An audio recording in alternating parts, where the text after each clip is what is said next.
कथा का रिश्ता तो बहुत ध्यान से सुनना।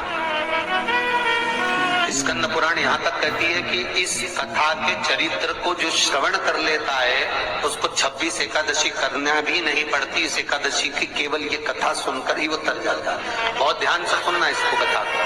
एकादशी के दिन जब आप जल शंकर को चढ़ाने तो रोज ही जाते हैं। जब एकादशी का दिन रहे और शंकर जी के मंदिर में आप जल समर्पित करें तो 3 बार मुख से स्वधा स्वधा स्वधा या स्वधा स्त्रोत का पाठ जिसमें 12 श्लोक 2-4 है। श्री शिवाय नमस्तुभ्यम। हर हर महादेव। पूज्य प्रदीप मिश्रा जी के उपाय और कथा सुनने के लिए मेरे चैनल को लाइक, कमेंट और फॉलो जरूर करें। मेरे चैनल पर आपको सभी प्रकार की भक्ति वीडियो मिलेंगी और उपाय मिलेंगे। श्री शिवाय नमस्तुभ्यम। एक्सीडेंट आदि में कहीं गलत जगह पर व्यसन में अगर पैसा जा रहा है, जुए में मांसाहार मदिरा पान या कहीं आया पैसा आने में कमी नहीं आ रहा है पर टिक नहीं रहा, रुक नहीं रहा।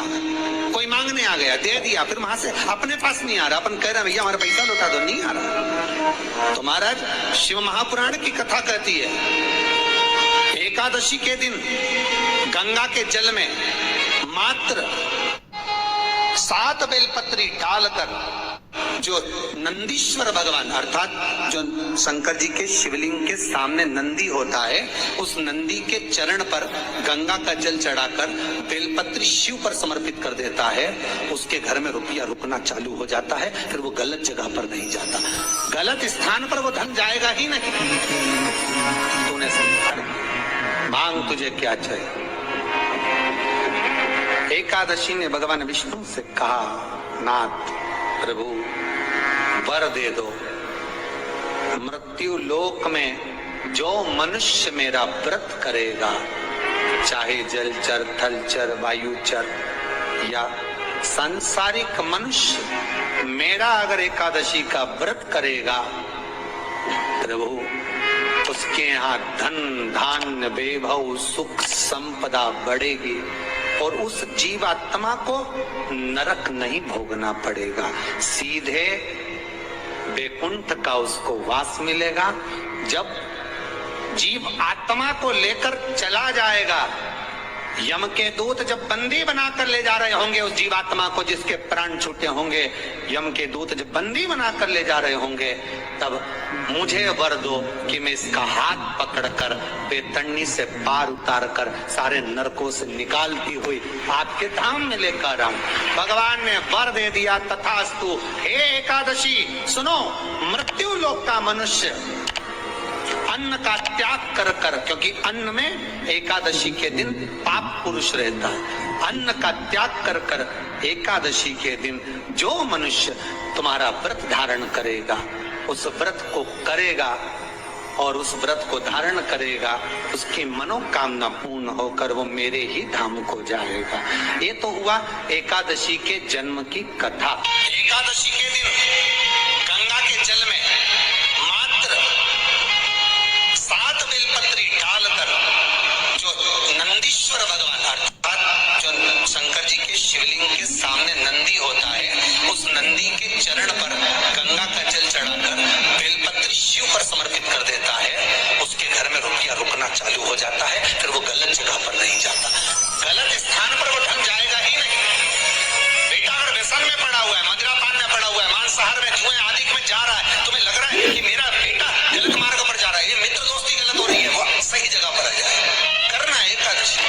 कई लोग इसको धन के लिए भी करते हैं, संपदा के लिए। संपदा के लिए अर्थात जिसका व्यापार नहीं चलता, जिसके घर में पैसा नहीं आता, या नौकरी नहीं लग रही, या सर्विस नहीं लग रही, आप अप्लाई कर रहे हो, जगह जगह जाकर इंटरव्यू भी दे रहे हो और पैसा नहीं आता, तो उसके लिए भी प्रयास किया जाता है। पर उसके लिए यहाँ पर जो धन के लिए करते हैं, उसके लिए विष्णुपदी के लिए करते हैं। मतलब जैसे गंगा के जल में तुलसी के 11 पत्ते डाले जाते हैं और उसको किसी भी नारायण के मंदिर में रामकृष्ण शिव शंकर नहीं, रामकृष्ण भगवान विष्णु दत्त आदि जितने नारायण के मंदिर है, उस मंदिर में किसी भी पात्र में, एक छोटे से पात्र में उसको भर कर रखी जाते हैं महाराज। उससे भी जॉब सर्विस नौकरी में सफलता प्राप्त हो जाती है। परंतु वो भी एकादशी को ही होता है। कुछ देर तक पात्र को रखा जाता है, फिर वही पात्र का जल किसी भी वृक्ष के नीचे डाल दिया जाता है। उससे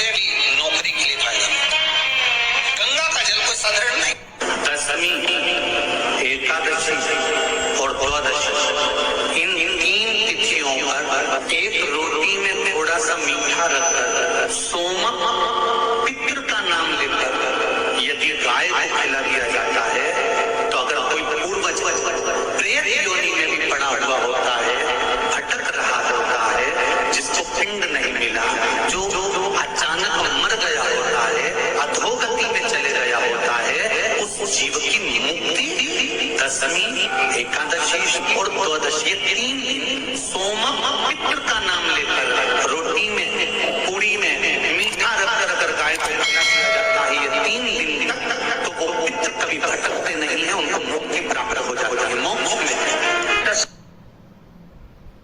नहीं, एकादशी है कौन? क्यों इसकी इतनी प्रधानता है? क्यों इसकी पुण्यता है? ऐसा क्या है एकादशी में जो इसकी पुण्यता मानी जाए? कौन है ये जो भगवान नारायण तक एकादशी का व्रत करते हैं? सुभद्रा जी को भगवान जगन्नाथ ने, जगदीश ने एकादशी का व्रत कराया था।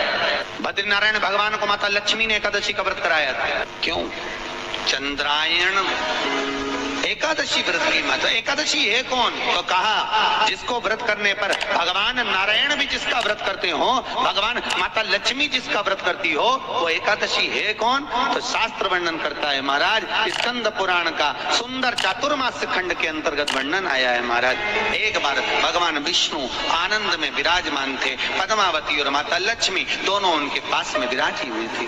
भगवान लक्ष्मी और पद्मावती दोनों बैठी, एक सिर के पास, एक चरण के पास। कुछ समय बाद वहीं पर ब्रह्मदेव का आगमन हुआ और ब्रह्मा जी आगमन पाकर भगवान नारायण पद्मावती से लगकर उठे और उठकर लक्ष्मी की ओर झुके। हर हर महादेव। पूज्य प्रदीप मिश्रा जी ने एकादशी के बहुत ही अच्छे उपाय बताए हैं और पूज्य प्रदीप मिश्रा जी ने एकादशी व्रत की महिमा भी बताई है। और पूज्य प्रदीप मिश्रा जी ने बताया है कि एकादशी के दिन हमें जो गंगा जल का उपाय करना है वह बहुत ही अच्छा उपाय है। पूज्य प्रदीप मिश्रा जी के कथा के अनुसार अगर एकादशी के दिन हम पीले रंग की वस्तुओं का दान करते हैं या उन्हें भेंट करते हैं अपने बड़े बुजुर्गों को, तो हमें एकादशी का फल अवश्य मिलता है और हमारे घर परिवार में सुख शांति बनी रहती है।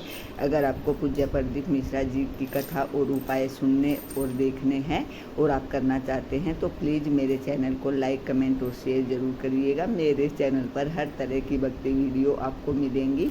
श्री शिवाय नमस्तुभ्यम। हर हर महादेव।